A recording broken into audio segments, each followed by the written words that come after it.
இந்த பட்டியல்ல மத்திய அமைச்சர்கள் ஏன் பிரதமரே இருந்தாலும் 30 நாள் உள்ள இருந்தா அவர் பதவி ராஜினாமா ஆயிடணும், இல்லைன்னா அது காலி ஆயிடும் சொல்லி போட்டிருக்கிறாங்க. எல்லாருமே பெயில்ல இருக்கிற கேஸுங்க. ராகுல் காந்தியே பெயில்ல தான் உட்காந்துருக்காரு. சோனியா காந்தி அவர்கள் மேல கேஸ் இருக்குது, பிரியங்கா காந்தி மேல அவர்கள் கேஸ் இருக்கு. எல்லாரும் ஊழல்ல தெளிச்சவங்க கொளிச்சவங்க. ஒரு மக்களை ஆளணும் அப்படின்னா உங்களுக்குன்னு சில தகுதிகள் இருக்கணும். நீங்க எங்களோட காசை கொள்ளையடிப்பீங்க, லஞ்சம் ஊழல் எல்லாம் பண்ணி சுருட்டி எடுத்துட்டு போவீங்க. அப்போ உங்க வீட்டு பொண்ணையே கொடுக்க மாட்டீங்க, ஒருத்தர் 30 நாள் ஜெயிலுக்கு போயிட்டு வந்தாங்கன்னா இந்த தமிழ்நாட்டை எப்படி ஆள கொடுப்ப? நீ பொய் வாக்குறுதி பொய்யா பேசி ஆட்சிக்கு வர. ஆட்சிக்கு வந்ததுக்கு அப்புறம் நமக்கு ஓட்டு போட்ட மக்களுக்காக ஏதோ 1% ஒரு மனசாட்சி அப்படின்றது இருந்து நீ நடத்தணுமா இல்லையா? அப்ப நீங்க இங்க நடத்துறது தமிழ்நாடு அரசியலா இல்ல மாஃபியாவா? ரவுடி ராஜ்யம் நடத்துறதுக்காக இந்த நாடு இருக்கு? தப்பு செஞ்சவங்களுக்கு, குற்றவாளிகளுக்கு, அயோக்கியர்களுக்கு இந்த அரசியல் புகலிடம் கிடையாது. இந்த மசோதாவுக்கு எதிராக யார் யாரெல்லாம் கொதிச்சு கொந்தளிச்சு கும்மாளம் போடுறாங்க, அப்படியே பத்தி எறிகிறாங்கன்னா அவங்க அத்தனை பேரும் மடியில கனம் இருக்கிறாங்க. முத்தரசன் அவர்கள் பேசியிருக்காரு பாருங்க கம்யூனிஸ்ட்ல. நாங்களா எப்ப பார்த்தாலும் கம்யூனிஸ்ட்காரன் பெட்டி வாங்கிட்டாங்கிறீங்கன்னு. கம்யூனிஸ்டுக்கு மட்டுமா கொடுத்தாங்க? விசிகாவுக்கு பணம் போட்டாங்க. திமுகங்கிறதே தமிழ்நாட்டுக்கும் தமிழர்களுக்கும் எதிரான ஒரு கட்சி. இதை நாங்கள் எப்பவுமே சொல்றோம். அவங்க தமிழர்களே சொல்ல மாட்டாங்க, திராவிடன்னு சொல்லுவாங்க. சிபி ராதாகிருஷ்ணன் ஐயா தமிழ்நாட்டில இருந்து ஒரு துணை ஜனாதிபதி போறாரு அப்படின்னா தமிழ்நாட்டுக்கு எவ்வளவு பெரிய பெருமை அது. ஆனா நீங்க என்ன பண்றீங்க? நாங்க உட்காந்துட்டு அவர் RSS காரரு அப்படின்றீங்க. தூய்மை பணியாளர்கள் இல்லைன்னா இந்த தமிழகம் என்ன ஒரு மோசமான நிலைமையில இருக்கும்னு தெரிஞ்சு கூட நீங்க அவங்கள தொடர்ந்து அடக்குமுறை, அதுவும் பாத்தீங்கன்னா அரெஸ்ட் பண்றது மிட் நைட்ல மக்கள்லாம் தூங்கிக்கிட்டு இருக்கப்போ போய் அரெஸ்ட் பண்றீங்க. எவ்வளவு ஒரு கோழைத்தனமான ஒரு அரசு நீங்க. அதுவும் அரெஸ்ட் பண்றது எப்படி அரெஸ்ட் பண்றீங்க? அவங்கள தூக்கி போட்டு மிதிச்சு தரன்னு இழுத்து. அந்த மாநாட்டுக்கு நிறைய பெண்கள் குழந்தைகளை தூக்கிட்டு வராங்க, வயசானவங்க வராங்க. இவங்கெல்லாம் வராங்க, இவங்களோட பாதுகாப்புலாம் எப்படி? இந்த பசங்கள்லாம் எப்படி ஏறி குதிக்கிறாங்க, அதை போட்டு உடைக்கிறாங்க, இதை போட்டு அடிக்கிறாங்க. டோல்கேட்ல இருக்கிற அந்த பேரிகார்டெல்லாம் அடிச்சு நொறுக்கி தள்ளிட்டு போயிட்டே இருக்கிறாங்க. நீங்க ப்ராப்பரா பர்மிஷன் வாங்கியிருக்கீங்கன்னா பர்மிஷனை காமிச்சிட்டு தானே போகணும். எப்படி நீங்க பஸ்ல அப்படியே அதை அடிச்சு உடைச்சிட்டு போறதுக்கான ரைட்ஸ் உங்களுக்கு யார் கொடுத்தா?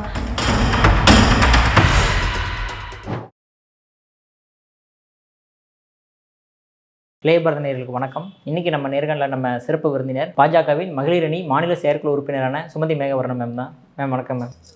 மேம், அமித்ஷா அவர்கள் நேற்றுக்கு ஒரு பில்லை இன்ட்ரடியூஸ் பண்ணுறாரு மேம். அதாவது சீஃப் மினிஸ்டராக இருந்தாலும் சரி, பிரைம் மினிஸ்டர் யாராக இருந்தாலும் சரி, ஒரு சீரியஸ் கிரைம் ஆகட்டும் இல்லை கரப்ஷன் ஆகட்டும் 30 நாளுக்கு மேலே ஜெயிலில் இருந்தால் அவர் பதவி விட்டு விலகிடணும் அப்படின்ற மாதிரி சொல்லியிருக்காரு மேம். இது பாஜகவுக்கும் உட்பட தானே மேம்? ஆனால் எல்லாருக்கும் தான். இன்னைக்கு யார் கதறாங்கன்னு பார்த்தீங்கன்னா, அதாவது நேர்மையாக இருக்கிறவங்களால தான் துணிச்சலாக இந்த மாதிரியான ஒரு மசோதாவை கொண்டு வர முடியும். யார் கத்துவாங்கன்னு பார்த்தீங்கன்னா, திருடங்க கத்துவாங்க. இந்த சொல்லுவாங்கள்ல, திருடனுக்கு தேல் கொட்டினா அப்படியே திருன்னு இருப்பாங்க. ஆனால் இப்போ கொட்டினது தேல் கிடையாது, ராஜநாகம். இப்போ என்ன பண்ணுவாங்க? கத்தி கதறி கூப்பாடு போட்டுட்டு இருக்கிறாங்க. இதில் யார் பெரிய லெவலில் இது பண்ணுறாங்கன்னு பார்த்தீங்கன்னா, அங்கே பார்லிமெண்ட்டில் பார்த்தீங்கன்னா அந்த இதோட ஜெராக்ஸ் எல்லாம் கிழிச்சு பறக்க விட்டு ஆர்ப்பாட்டம் பண்ணுறாங்க. ஏன்னா எல்லாருமே அங்கே கிரைம் அவங்க மேலே இருக்குது. எல்லாருமே பெயிலில் இருக்கிற கேஸுங்க. ராகுல் காந்தியே பெயிலில் தான் உட்காந்துருக்கிறாரு. சோனியா காந்தி அவர்கள் மேலே கேஸ் இருக்குது, பிரியங்கா காந்தி மேலே அவர்கள் கேஸ் இருக்குது. அப்போது இவங்க எல்லார் மேலேயும் வழக்கு இருக்குது. எல்லாரும் ஊழலில் தெளிச்சவங்க கொளிச்சவங்க. இங்கே தமிழ்நாட்டில் பார்த்தீங்கன்னா முதல்வர் அவர்கள் என்ன சொல்கிறாருன்னா, இது ஒரு கருப்பு மசோதா, கருப்பு தினம், இதை எப்படி ஏற்றுக்க முடியும் அப்படின்லாம் குதிக்கிறாரு. நான் என்ன சொல்கிறேன், ஒரு மக்களை ஆளணும் அப்படின்னா உங்களுக்குன்னு சில தகுதிகள் இருக்கணும். நீங்கள் எங்களோட காசை கொள்ளையடிப்பீங்க, லஞ்சம் ஊழல் எல்லாம் பண்ணி சுருட்டி எடுத்துகிட்டு போவீங்க. எத்தனை நாள் வேணாலும் ஜெயிலில் இருப்பீங்க. இப்போ ஒன்றும் இல்லை தம்பி, சிம்பிள் லாஜிக்கு.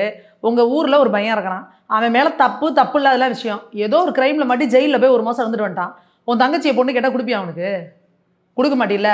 அப்போ உங்கள் வீட்டு பொண்ணையே கொடுக்க மாட்டீங்க, ஒருத்தர் 30 நாள் ஜெயிலுக்கு போயிட்டு வந்துடுறோன்னா இந்த தமிழ்நாட்டை எப்படி ஆள கொடுப்ப நீ? என்ன லாஜிக் இது? இவங்க எல்லா மொள்ளமாரித்தனமும் முடிச்ச வைக்கத்தனமும் பண்ணிட்டு ஜெயிலுக்கு போயிட்டு வருவாங்களாம். ஜெயிலில் இருந்துக்கிட்டே இப்போ நமக்கு உதாரணம் பாருங்க, இவர் செந்தில் பாலாஜி அவர்கள் படுத்துக்கொண்டே ஜெயிப்பேன்ற மாதிரி அவர் ஜெயிலில் படுத்துக்கிட்டே அமைச்சர். முதல்ல அவர் அமைச்சராக இருக்கிறாரு, அதுக்கப்புறம் கோர்ட்டு கண்டனம் பண்ணோன்னு இலாக்கா இல்லாத அமைச்சராக இருக்கிறாரு, அதுக்கப்புறம் ஜாமீனே கிடைக்காதுன்னு அமைச்சர் பதவியில் நிற்கிறாங்க. அதுக்கப்புறம் கிட்டத்தட்ட 470 நாள் ஜெயிலில் இருந்துட்டு வெளியில் வராரு. வெளியில் வந்த உடனே அடுத்த நாள் அவருக்கு அமைச்சர் பதவி தங்கத்தட்டில் வச்சு நீட்டுறீங்க. அதுக்கப்புறம் கோர்ட் இருந்துக்கிட்டு என்ன நினச்சிட்டு இருக்கிறீங்க, உனக்கு ஜாமீன் வேணுமா பதவி வேணுமா முடிவு பண்ணணுன்னா அதுக்கப்புறம் அதை நீக்கிறீங்க. என்ன மக்கள்லாம் என்ன நினச்சிட்டு இருக்கிறீங்க? அப்போ நீங்கள் என்ன சொல்லி மக்கள்கிட்ட வரீங்க? உங்களுக்கு நாங்கள் ஒரு நல்லாட்சி கொடுப்போம், அதை செய்வோம், இதை செய்வோம். பொய் வாக்குறுதி பொய்யா பேசி ஆட்சிக்கு வர. ஆட்சிக்கு வந்ததுக்கப்புறம் நமக்கு ஓட்டு போட்ட மக்களுக்காக ஏதோ 1% ஒரு மனசாட்சி அப்படின்றது இருந்து நீ நடத்தணுமா இல்லையா? எங்கே பார்த்தாலும் லஞ்சம், ஊழல், கொலை, கொள்ளை, கடத்தல், கள்ளச்சாரம் எல்லாத்துலேயும் இந்த அரசியல்வாதிகள் சம்மந்தப்பட்டிருக்கீங்கன்னா அப்போ நீங்கள் இங்கே நடத்துறது தமிழ்நாட்டில் இல்லை இந்தியாவில் அரசியலா இல்லை மாஃபியாவும்? ரவுடி ராஜ்யம் நடத்துறதுக்காக இந்த நாடு இருக்குது? அப்போது ஒரு கட்சி தெளிவாக இவ்வளவு டேரிங்காக நீ 30 நாள் ஜெயிலில் இருந்தேன்னா 31ஆம் நாள் நீ ராஜினாமா பண்ணணும். அப்படி நீ ராஜினாமா பண்ணலைனாலும் 32ஆம் நாள் தன்னாலவே அந்த பதவி வந்து லேப்ஸ் ஆயிரும் அப்படின்றது தான் இந்த சட்டத்தோட இது. அதுலேயும் நிறைய சொல்லியிருக்காங்க. கிட்டத்தட்ட ஒரு 5 வருடங்களுக்கு மேலே தண்டனை இருக்கிறவங்க தான், 5 வருடங்களுக்குள்ளே இருக்கிறவங்க கிடையாது, 5 வருடங்களுக்கு மேலே அந்த கிரைமில் வந்து நீ வந்து தண்டனை பெறுவ அப்படின்னா தான் அந்த கிரைம் வருதுன்றாங்க. 30 நாள் கழித்து நீங்கள் வந்துட்டீங்க அப்படின்னா அதுக்கப்புறம் அதுலேருந்து விடுதலை ஆகிறப்ப நீங்கள் திருப்பி அந்த பதவியை பெற்றுக்கலாங்கிறாங்க. நாங்கள் சொல்கிறது என்னென்னா, தப்பு செஞ்சவங்களுக்கு, குற்றவாளிகளுக்கு, அயோக்கியர்களுக்கு இந்த அரசியல் புகலிடம் கிடையாது. அரசியல்ங்கிறது ஒரு சாக்கடை அப்படின்னு சொன்னது யாரு? சொல்லி பண்ணது யாரு? அதுக்கு முன்னாடி வந்து அரசியல் சாக்கடையா? இல்லை. அரசியல் வந்து ஒரு சமூக சேவை செய்கிற இடமா, அரசியல் வந்து மக்கள் பணியாற்ற இடமா தானே இருந்துச்சு. எப்போ இந்த திராவிட முன்னேற்ற கழகம் திகாவும் திமுகவும் உள்ளே வந்துச்சோ அப்போ தான் நீங்கள் அரசியலை வந்து ஒரு என்ன சொல்கிறது, ஒரு சூதாட்ட மைய மாதிரில ஆக்கிட்டீங்க. இதில் போட்டால் எவ்வளோ எடுக்கலாம், அதில் போட்டால் எவ்வளோ எடுக்கலாம் அப்படின்ட்டு. அப்புறம் நீங்கள் எப்படி ஏன் கொந்தளிக்க மாட்டீங்க? மேம், ஆனால் அவர் ஸ்டாலின் அவர்கள் சொல்லும்போது இது மாநில அரசுகளை வந்து முடக்கிறதுக்கான வேலையை தான் பார்க்குறாங்க அப்படின்ற மாதிரி சொல்லியிருக்காரு. மாநில அரசு தப்பு செஞ்சால் தானே முடக்குவீங்க? நீ தப்பே செய்யலை, நீ லஞ்சம் ஊழல் எதுவுமே வாங்கலை, ஒன்றுமே கொள்ளையடிக்கலை, உன் மேலே நான் வந்து எதாவது பண்ணிட முடியுமா? கேஸ் போட்டுற முடியுமா? இன்னொரு விஷயம் நீங்கள் தெரிஞ்சுக்கணும், சட்டம் ஒழுங்கு அப்படிங்கிறது யாரோட கண்ட்ரோலில் இருக்குது? மாநில அரசோட கண்ட்ரோலில் இருக்குது. இவங்க எப்போ பாரு ஒரு இடி ரைடு வந்துச்சுன்னா என்ன தெரியுமா சொல்கிறாங்க? இது பாருங்க, மத்திய அரசு வந்து நம்ம மேலே இது பண்ணுது, பாசிச போக்கு பாயாச போக்குங்கிறாங்கல்ல. இடி தன்னை போல ஒரு இடத்துக்குள்ளே வர முடியாது. இதை எவ்வளவோ மூத்த பத்திரிகையாளர்கள்லேருந்து எல்லாரும் அரசியல் விமர்சகர்கள் சொல்லிட்டு இருக்காங்க. இடி ரைடு எப்படி வர முடியும்? ஏற்கனவே இங்கே மாநில அரசில் ஒரு கேஸ் ஃபைல் ஆகிருக்கணும், ஏதோ ஒரு எக்கனாமிக்கலாக ஒரு ப்ராப்ளம் இருக்குன்னு ஃபைல் ஆகி அதில் பிரச்சனைனா தான் இடி உள்ளே வரும். ஓகே, இதில் மணி லாண்டரிங் வருதா என்னன்றது. அதே போல் இங்கே ஸ்டேட் கவர்மெண்ட்டில் ஒரு போலீஸ் ஸ்டேஷனில் ஒரு கேஸ் ஃபைல் ஆகிருக்குன்னா ஸ்டேட் கவர்மெண்ட் ரெக்வஸ்ட் பண்ணி இது பண்ணாதான் சிபிஐ உள்ளே வர முடியும். அப்போது மாநில அரசு கையில் தான் சட்டம் ஒழுங்கு, காவல்துறை எல்லாம் இருக்குது. அப்போ எப்படி வந்து மத்திய அரசையும் அவங்கள போட்டு முடக்க வேண்டியது இருக்குது? இன்னொன்று, அப்படி மாநில அரசை முடக்கணும்னா மாநிலத்தில் இருக்கிற எம்எல்ஏக்கள், எம்பிக்கள், முதலமைச்சர்களோடு நிறுத்திருக்கலாமே. அந்த பட்டியலில் மத்திய அமைச்சர்கள், ஏன் பிரதமரே ஆனாலும் கூடன்னு சொல்லியிருக்கு ஒரு வார்த்தை. பிரதமரே இருந்தாலும் 30 நாள் உள்ளே இருந்தால் அவர் பதவி ராஜினாமா ஆகிடணும், இல்லைனா அது காலி ஆகிடும்னு சொல்லி போட்டிருக்கிறாங்க. இந்த இது யாருக்குங்க வரும்? ஒரு சுத்தமான ஒரு மனுஷனால் மட்டும்தான் இதை எடுக்க முடியுது. இந்திரா காந்தி அவர்கள் என்ன செஞ்சாங்க? பிரதமரை கேள்வி கேட்கக்கூடாதுன்னு ஒரு சட்டம் கொண்டாந்தாங்களா இல்லையா? பிரதமரை கேள்வி கேட்கக்கூடாது. நீங்கள் கேள்வி கூடாதுன்னு என்ன? நீங்கள் என்ன கடவுளா? இங்கே கடவுளையே லட்சம் கேள்வி கேட்குறீங்க. நீங்கள் என்ன அதுக்கும் மேலையா? ஆனால் இன்னைக்கு பிரதமர் என்ன செஞ்சுருக்காரு? நானாகவே இருந்தாலும், நானே 30 நாள் ஜெயிலில் உட்காந்துருந்தாலும் என் பதவி அங்கே போயிடும் அப்படின்னு சொல்கிறாருன்னா, தூய்மையான கரை இருக்கவங்களால மட்டும்தான் அதை செய்ய முடியும். அது பாஜகவால் மட்டும்தான் முடியும். இங்கே இன்னைக்கு மக்கள் தெரிஞ்சுக்கணும், இந்த மசோதாவுக்கு எதிராக யார் யாரெல்லாம் கொதிச்சு கொந்தளிச்சு கும்மாளம் போடுறாங்க, அப்படியே பற்றி எறிகிறாங்கன்னா அவங்க அத்தனை பேரும் மடியில் கனம் இருக்கிறவங்க. மடியில் கனம் இருக்கிறவனுக்கு வழியில் பயம் இருக்கும். ஐயையோ, இம்புட சுருட்டி வச்சுருக்கோம், எல்லாம் பண்ணியிருக்கிறோம், பதவிக்கே ஆபத்து வந்துடுமே. நீங்கள் என்ன நினச்சிட்டு இருக்கிறீங்க? 30 நாள் ஜெயிலுக்கு போகலாம், வந்தோமா திருப்பி ஜாலியாக திருப்பி பதவியில் இருக்கலாம், என்ன மொள்ள மாதிரி தனம் முடிச்ச வைக்க தானே வேணாலும் பண்ணலாம், நம்ம ஜெயிலுக்கு போய்ட்டு வரலாம். அப்படின்னா இங்கே ஆட்சி அரசியல் அப்படிங்கிறது வந்து மக்களுக்கான சேவை பண்ணுற இடமா இருக்கணும். இங்கே வந்து எவ்வளோ பணம் போட்டு எவ்வளோ எடுக்கலாம் அப்படிங்கிற சூதாட்டக்களமாக ஆக்கிட்டு இருக்காங்க. இந்த இப்போ ஒரு முத்தரசன் அவர்கள் பேசியிருக்காரு பாருங்க, கம்யூனிஸ்டில். அதை வந்து மேடை போட்டு பேசுகிறாரு, நாங்களே எப்போ பார்த்தாலும் கம்யூனிஸ்டுக்காரன் பெட்டி வாங்கிட்டாங்கிறீங்கன்னு. இந்த கவுண்டமணி படத்தில் சொல்லுவாள், என்னடா எல்லாம் மேலே இருக்கிறவங்க பார்த்துக்கோ, மேலே இருக்க பார்த்துக்கோ, கட்டில் கடையில் ஒருத்தருக்கா அவ்வளோ பாடுறா அப்படிங்கிற மாதிரி அவர் சொல்லிட்டாரு. கம்யூனிஸ்டுக்கு மட்டுமா கொடுத்தாங்க? விசிகாவுக்கு பணம் போட்டாங்க, மதிமுகவுக்கு பணம் போட்டாங்க, அவர் இந்த இஸ்லாமிய கட்சிகளுக்கு பணம் போட்டாங்கன்னு சொல்லி அவ்வளோத்தி கூட்டம் உடச்சிட்டாரு.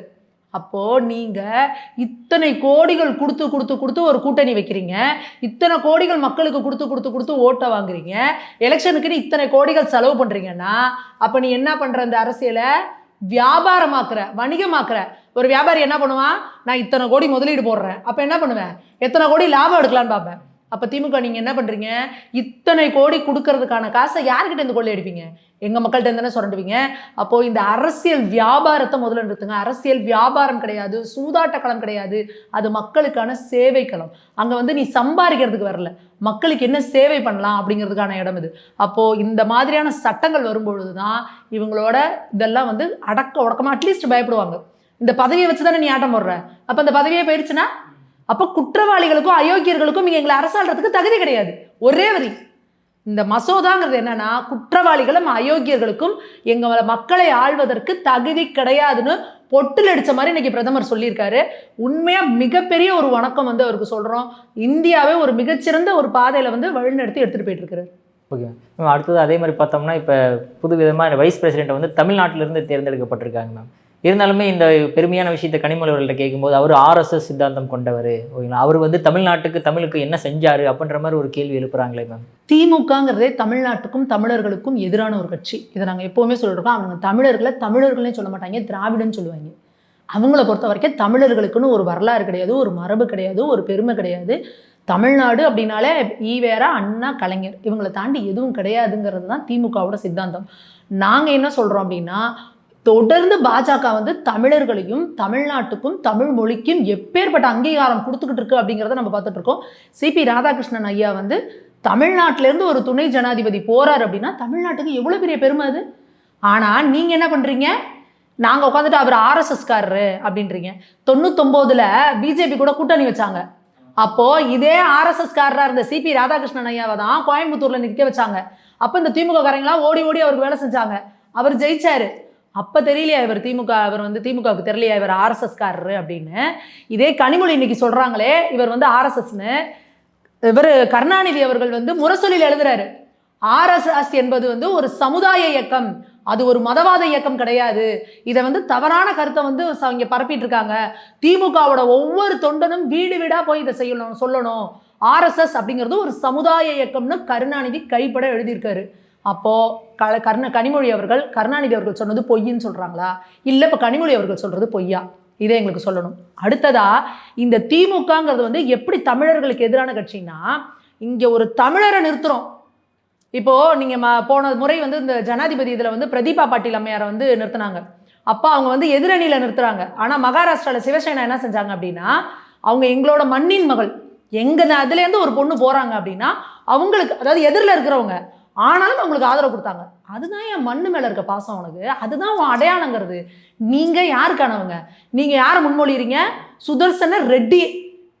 நாங்கள் எங்களை பொறுத்த வரைக்கும் எங்களுக்கு தெலுங்கர்களாக இருந்தாலும் மலையாளிகளாக இருந்தாலும் கன்னடர்களாக இருந்தாலும் எங்கள் எல்லாரும் எங்களுக்கு இந்தியர்கள், எங்களுக்கு சகோதரர்கள். ஆனால் நீ தான் என்ன பண்ணுற, பிரிவினைவாதம் பேசிக்கிட்டு நாங்கள் தமிழ்நாடுன்னு ஒரு பிரிவினையை பண்ணிக்கிட்டு உட்காந்துருக்குற திராவிடர்கள்னு. இவங்க தான் என்ன சொல்லுவாங்கன்னா, ஆஹா இது வந்து பெரியார் மண்ணு, இங்கே வந்து யாரும் ஜாதி பேர்லாம் பின்னாடி போட்டுக்கூடாது, ரெட்டி அப்படின்னு சொல்லுவேன். ரெட்டின்னு எப்படியா ஜாதி பேர் போடுவேன், மேனன் எப்படிடா பேர் போடுவேன், பிள்ளை, ஐயோ பிள்ளைனா படாத. இவங்க எந்த அளவுக்கு ஜாதியை ஒழிச்சாங்கன்னா, தெருவில் போர்டு இருக்கு பாருங்க, போர்டில் இருக்க பிள்ளை, நாயுடு, கவுண்டர் இதெல்லாம் அழிச்சிட்டாங்க. அப்போது தெருவில் போர்டில் இருக்கிற ஜாதி பேர் அழிச்சா ஜாதியை ஒழிச்சிடலாம். எப்பேற்பட்ட அறிவாளிங்க இவங்க, பகுத்தறிவு எந்த லட்சணத்தில் பல்லடிச்சிட்டு இருக்கு பாருங்க. ஆனால் இன்னைக்கு திமுக வச்சிருந்த அத்தனை பேரும் சுதர்சன ரெட்டி ஹருன்னு அவரோட பேரை சேர்த்து சொல்கிறாங்க. ஆனால் தமிழ்நாட்டில் வாவு சிதம்பரம் பிள்ளை அவர்கள் வாழும் காலத்தில் சிதம்பரம் பிள்ளைன்னு எழுத்து போட்டார், அதை எடுத்து விட்டுருவாங்க, சிதம்பரனார் அப்படின்னு போட்டுருவாங்க. கவுண்டர்னு போட்டிருக்கவங்களா கவுண்டருங்கிறத எடுத்துருவாங்க. அவரை வந்து தேவரையா வந்து பசும்பொன் முத்துராமலிங்கனார் அப்படின்னு போட்டுருவாங்க. ஆனால் இங்கே ஒரு ஓய்வு பெற்ற நீதிபதி சுதர்சன ரெட்டி ஐயாவை எல்லாரும் வாயை திறந்தா சுதர்சன ரெட்டினே சொல்கிறாங்க. எப்படின்னு புரியல, இவங்க என்ன இதுன்னு தெரியல. அடுத்து இந்த அம்மையார் கேட்குறாங்க, இவர் தமிழுக்கும் தமிழ்நாட்டுக்கும் என்ன செஞ்சார்னா, சிபி ராதாகிருஷ்ணன் ஐயா அவர்கள் தன்னோட இளமை காலத்திலேருந்து தன் வாழ்நாள் முழுக்க அரசியலே தான் இருக்காரு, மக்கள் பணி தான் செஞ்சுட்டு இருக்காரு, எம்பியாக இருந்திருக்கிறாரு, ஏகப்பட்ட சத்து செஞ்சிருக்காரு, கவர்னராக இருந்திருக்கிறாரு. இன்னைக்கு கவர்னராக போய் இருக்கிறப்போ அந்த எதிர்கட்சி ஆளக்கூடிய இதில் கூட ரொம்ப சிறந்த கவர்னர் அப்படின்னு சொல்லி ஒரு பேர் எடுத்திருக்கிறாரு. அப்பேற்பட்டி மக்கள் பணியாற்ற இவரை விட்டுட்டு ஒரு ஓய்வு பெற்ற நீதிபதியோட வேலை என்ன? நீதிபதி என்ன பண்ணுவார், கோர்ட்ல தீர்ப்பு கொடுப்பாரு. இதை எதுக்கு நீங்க வந்து ஓய்வு பெற்ற நீதிபதியை பைஸ் வைக்கிறீங்க? அடுத்து உங்களுக்கு கேஸ் வந்துகிட்டு இருக்கு வரிசையா பின்னாடி. அந்த 2G வெளியே எடுத்துக்கிட்டு இருக்கிறாங்க. அடுத்து இவங்களுக்கு டாஸ்மாக் ஊழல், ஏகப்பட்ட ஊழல்கள் வரிசையா வந்துகிட்டு இருக்கு உங்களுக்கு பின்னாடி. அதனால நீங்க வந்து ஓய்வு பெற்ற நீதிபதிகளை வந்து தாஜா பண்ணி வச்சுக்கிறீங்களா அப்படின்ற கேள்வியை மக்கள் கேட்குறாங்க. சரியா? அப்போ நாங்க என்ன கேட்குறோம், அப்ப அவர் என்ன செஞ்சுட்டாரு தமிழக மக்களுக்கும் தமிழ்நாட்டுக்கும்? அதுக்கு பதில் சொல்லணும்ல கனிமொழி அக்கா. சிபி ராதாகிருஷ்ணன் ஐயா தமிழுக்கும் தமிழ்நாட்டுக்கும் என்ன செஞ்சுட்டாருன்னா, சுதர்சன ரெட்டி ஐயா தமிழுக்கும் தமிழ்நாட்டுக்கும் என்ன செஞ்சுட்டாரு? ஆக திமுகங்கிறது வந்து முழுக்க முச்சூடும் தமிழர்களுக்கு எதிரான கட்சி, தமிழர்களுக்கு விரோத கட்சி, தமிழக விரோதிகள் இவங்க. இதை தமிழக மக்கள் உணர்ந்துக்கணும். இதே இவங்க பார்த்தீங்கன்னா சமூக நீதினு பேசுவாங்க. இதுக்கு முன்னாடி ஜனாதிபதி எலெக்ஷனில் அவங்க திரௌபதி முர்மு அம்மையார் நிறுத்தினாங்க. அவங்க வந்து ஒரு பழங்குடி இனத்தை சேர்ந்த பெண். ஆனால் அதுக்கு எதிராக இவங்க யாரை நிறுத்தினாங்க? இண்டி கூட்டணியில் யஸ்வந்த் சின்ஹா அப்படிங்கிற ஒரு உயர் ஜாதியை சேர்ந்தவர் நிறுத்தினாங்க. ஆனால் இந்த சமூக நீதியை சேர்ந்தவங்க யாருக்கு ஓட்டு போட்டாங்க? அந்த உயர் ஜாதியை சேர்ந்தவருக்கு போட்டு அந்த பழங்குடியின பெண்ணுக்கு எதிராக ஓட்டு போட்டாங்க. அப்போ உங்களோட கொள்கை, சித்தாந்தம், கத்திரிக்காய் இதெல்லாம் எதுக்கு? வெட்டு அரசியல், வாக்கு வங்கி, ஓட்டு, பணம், லஞ்சம், ஊழல். இதானே ஒழிஞ்சு உங்களுக்குன்னு ஒரு கொள்கையோ சித்தாந்தமோ ஒரு மண்ணும் கிடையாது. திமுக அப்படிங்கிறது முழுக்க தமிழர்களுக்கு எதிரான ஒரு கட்சி. அது இப்போ சிபி ராதாகிருஷ்ணன் ஐயாவுக்கு அவங்க ஓட்டு போடலை அப்படின்னாலே அது கன்ஃபார்மாக தெரிஞ்சு போயிடும் எப்படி தமிழர்களை வந்து திமுக வஞ்சிக்குது அப்படிங்கிறது தெளிவாக தெரிஞ்சிடும். Okay ma'am. அடுத்தது அந்த தூய்மை பணியாளர்கள் போராட்டம் பார்த்தீங்க அப்படின்னா சென்னையில் எப்படியோ முடக்கிட்டாங்க மேம். அடுத்ததாக பார்த்தீங்கன்னா எல்லா பக்கமும் மதுரையில் ஆரம்பித்தாங்க, இப்போ கோயம்புத்தூர்லேயும் ஆரம்பிச்சிருக்காங்க. நிரந்தர பணி வேணுன்ற மாதிரி கேள்வி எழுப்பியிருக்காங்களே மேம். இல்லை, இது நீங்கள் வாக்குறுதி கொடுத்தது தானேங்க. திமுகவில் 255வது வாக்குறுதியாக என்ன சொல்லியிருக்கீங்கன்னா, உங்களோட தூய்மை பணியாளர்களுக்கு நாங்கள் அதை வந்து பணியை வந்து நிரந்தரம் பண்ணுவோம்னு சொல்லியிருக்கீங்க. போன ஆட்சியில் அவங்க வந்து போய் இதில் போராட்டத்தில் உட்காந்தப்போ ஸ்டாலின் ஐயா போய் நட்ட நடுப்புற பிள்ளையார் மாதிரி உட்காந்துக்கிட்டார். அவங்கள்ட்ட உட்காந்துக்கிட்டு நானும் உங்கள் கூட இருக்கிறேன், நான் ஆட்சிக்கு வந்தேன்னா எல்லாம் பண்ணுவேன்னு சொல்லி 4.5 வருஷம் முடிஞ்சிருச்சு. இப்போ நீங்கள் வந்து அவங்கள வந்து ஒடுக்குற ஒரு அடக்குமுறை அராஜகத்தை நீங்கள் வந்து கையெடுத்துட்டு இருக்கிறீங்க. தூய்மை பணியாளர்கள் இல்லைன்னா இந்த தமிழகம் என்ன ஒரு மோசமான நிலைமையில இருக்கும்னு தெரிஞ்சு கூட நீங்கள் அவங்கள வந்து தொடர்ந்து வந்து அடக்குமுறை, அதுவும் பார்த்தீங்கன்னா அரெஸ்ட் பண்ணுறது மிட் நைட்டில். ஏன்னா பகலில் அரெஸ்ட் பண்ணால் பொதுமக்கள் போய் கேள்வி கேட்டுருவாங்க. என்னையா பண்ணுறீங்க, அவங்க ஓரமாக தானே உட்காந்து இது பண்ணிட்டு இருக்காங்க. ஏன்னு பொதுமக்கள் ஒரு 10 பேர் கேள்வி கேட்டாங்கன்னா 100 பேர் கூட்டினாங்கன்னா 1000 பேர் வந்துருவாங்க. இவங்களுக்கு பிரச்சனையே ஆகிடும்.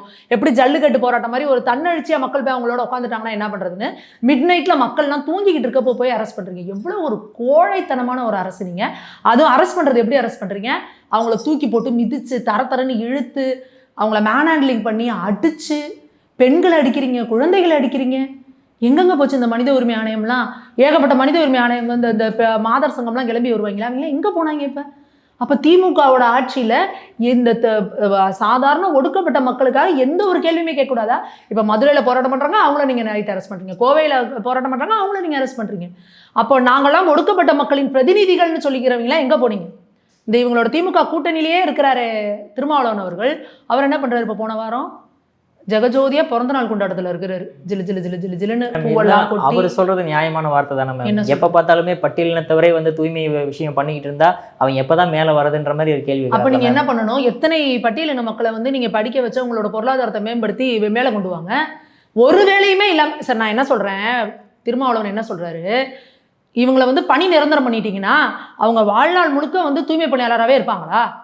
அப்போ பண்ணக்கூடாதுங்கிறாரு. சரி, தூய்மை பணியாளர்களை நிரந்தரம் பண்ண வேணாம். அப்போ நீங்கள் என்ன பண்ணுவீங்க? அந்த ராம்கோ கம்பெனியில் போய் ப்ரைவேட்டில் வேலை பாருங்க. 25,000 சம்பளம் இருந்தவன் இப்போ 15,000 வேலை பாருங்க. இது சமூக நீதிங்கிறாரா? என்னங்க லாஜிக்கு? நீவர் என்ன சொல்றாரு? அடுத்து குலத்தொழில் மாதிரி மாறிடுமா? எப்படி குலத்தொழிலாக மாறும்? இது என்ன திமுக குடும்பம் மாதிரி எழுதி வச்சிருக்கா?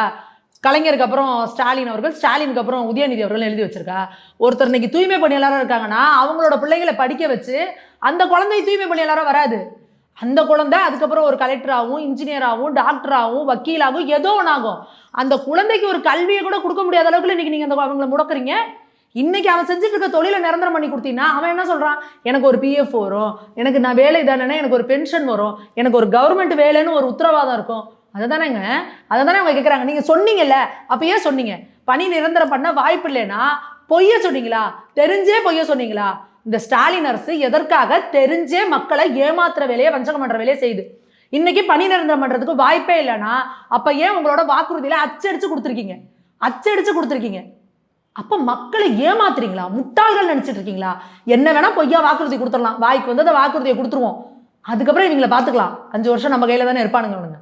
எலெக்ஷன் டைம்ல ஏதாவது ஒரு நாடகம் அடிக்கலாம், 1000 ரூபாய் பணத்தை கொடுத்துக்கலாம். என்ன மாதிரியான ஒரு மனப்போக்குங்க உங்களுக்கு? இப்போ திருமாவளவன் போடவர்களா நீங்கள் ஒடுக்கப்பட்ட மக்களின் பிரதிநிதிகள்னு சொல்லிக்கிறீங்க?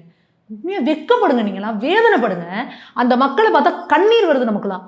இவ்வளோ வேதனையாக இருக்குது. அந்த இடத்துல நீங்கள் போய் உட்கார முடியுமா? ஒரு தார்பாயை கட்டிக்கிட்டு போய் வெயிலையும் மழையிலையும் அப்படியே உட்காந்துருக்காங்க. எதுக்காக அங்கே உட்காந்துருக்காங்க? அவங்களுக்கு எதாவது அவசியமா? இல்லை அவங்களுக்கு யாராவது ஸ்பான்சர் பண்ணுறாங்களா? இந்த டெல்லியில் விவசாயிகளுக்கெல்லாம் ஸ்பா பண்ணி விட்டு, மசாஜ் பண்ணி விட்டு, முந்திரி பருப்பு, பாதாம் பருப்பு எல்லாம் கொடுத்து 3 வேளையும் பிரியாணி போட்டு உட்கார வச்சாங்களா? அந்த மாதிரி யாராவது ஸ்பான்சர் பண்ணுறாங்களா? வைத்தறிச்ச கொடுமைக்கு அவங்க வாழ்வாதாரத்துக்காக உட்காந்துருக்காங்க. அப்போ அவங்கள்ட்ட ஒரு குறைந்தபட்ச கருணையை கூட காட்டலை நீங்கள் அப்படின்னா அப்போ என்ன மனிதாபிமானம் உங்களுக்கு என்ன அப்படின்னா? இவங்கெல்லாம் வந்து ஒடுக்கப்பட்ட மக்கள், வாழ்வில் வந்து ஒரு விளிம்பு நிலைக்கு கீழே இருக்கிற மக்கள். இப்போ இவங்களுக்குலாம் வந்து எப்படின்னா அன்னாட இவங்களோட பொழப்பு முக்கியம். இந்த போராட்டம் இதெல்லாம் பண்ணுவாங்க. ஒரு மாதம் கழிச்சு அவங்களோட வேறு வழி கிடையாதுங்க. அவங்க வயிற்று பொழப்பு, அவங்க அன்னைக்கு வேலை பார்த்தா தான் அவங்களுக்கு சோறு. அப்போ என்ன பண்ணுவாங்க, வேலைக்கு ஓடிடுவாங்க. அதுக்கப்புறம் அவன் வேலை, வீடு, அவனுக்கு இந்த வாடகை, கரண்ட்டு பில்லு, கடன், இந்த பிரச்சனையிலேயே ஓடுறப்ப அவனுக்கு அரசியல் மறந்துடும். எலெக்ஷன் நேரத்தில் போய் அவனுக்கு ஓட்டுக்கு 500 1000 கொடுத்தீங்கன்னு வச்சுக்கோங்க, கொடுக்குறவனுக்கு ஓட்டு போட்டுருவான். அதனால தான் நீங்கள் அவனை வந்து கவனிக்க மாட்டேங்கிறீங்க. அவங்கெல்லாம் ஒன்று சேர்ந்து இதை ஞாபகம் வச்சு இதை எப்படி அரசியலாகி ஒரு வாக்கு வங்கியாக ஒருங்கிணைஞ்சாங்கன்னா, தூய்மை பணியாளர்களுக்கு நீங்கள் போய் பாத பூஜை பண்ணுவீங்க. போய் அங்கே உட்காந்து அவங்களுக்கு என்ன வேணும்னு கேட்பீங்க. அவங்க வாக்கு வங்கியாக ஒருங்கிணைய மாட்டாங்க. அவங்களுக்கு கீழே யாராவது ஒரு சங்கம் மாதிரி ஏதாவது ஒன்று வச்சு ஒரு தலைவர் மாதிரி இருப்பாங்க, அவங்கள கூட்டு நீங்கள் கரெக்ட் பண்ணுவீங்க.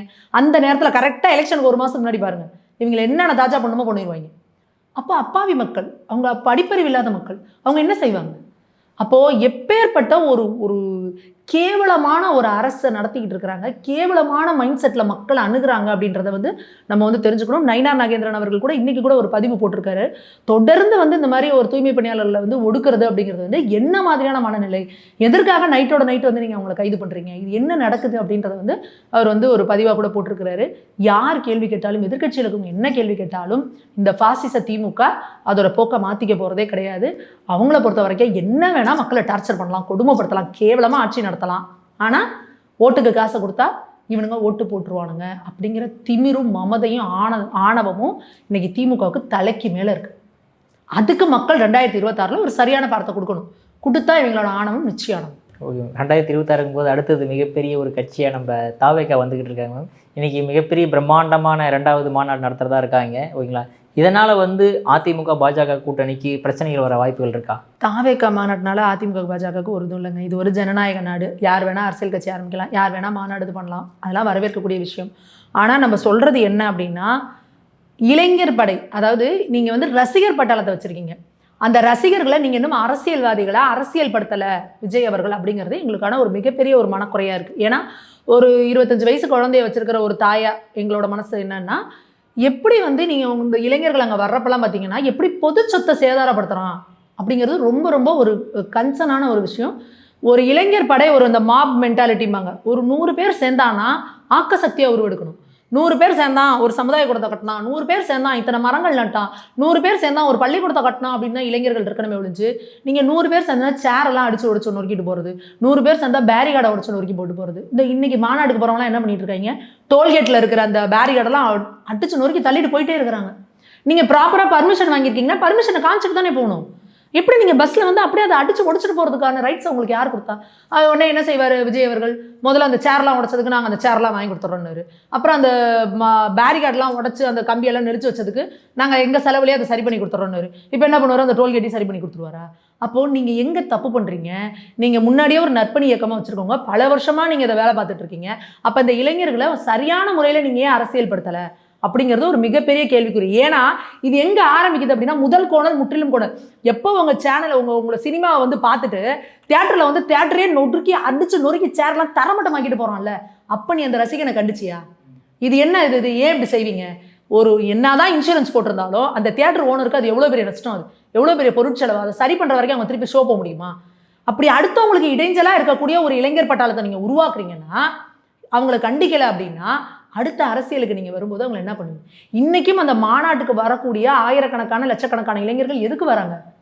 தலைவனை பார்த்துடணும், விஜய் நடிகரை பார்த்துடணும். ஒரு நடிகர் வராருன்னா அவரை பார்க்கறதுக்கான ஒரு கிரேஸு, ஒரு மாசு, அதுக்காக தான் வராங்களே ஒழிஞ்சு இவர் ஒரு அரசியல் தலைவர், நாளைக்கு ஒரு அரசியல் மாற்றத்தை உருவாக்க போகிறோம், நாமெல்லாம் இந்த ஒரு ஓட்டு போட்டு இந்த தமிழ்நாட்டில் ஒரு அரசியல் மாற்றத்தை உருவாக்க போகிறோன்னு அந்த இளைஞர்களை நீங்கள் எதாவது அரசியல் மாற்றம் பண்ணியிருக்கீங்களா? கிடையாது.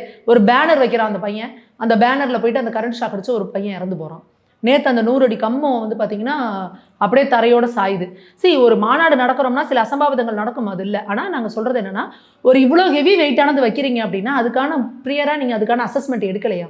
அதுக்கு என்ன ப்ரியராக என்ன ஸ்டெப் எடுக்கணுமோ அதை நீங்கள் பண்ணலையா? எப்படி நீங்கள் இந்த மாதிரியான ஒரு என்ன சொல்கிறது, இந்த சிறுபுள்ள வெல்லாமல் வீடு வந்து சேராதுன்னு சொல்லுவாங்க பாருங்க, அந்த மாதிரி பண்ணிட்டு இருக்காரா விஜய் அப்படின்ற ஒரு பெரிய கன்சர்ன் இருக்குது நமக்கு.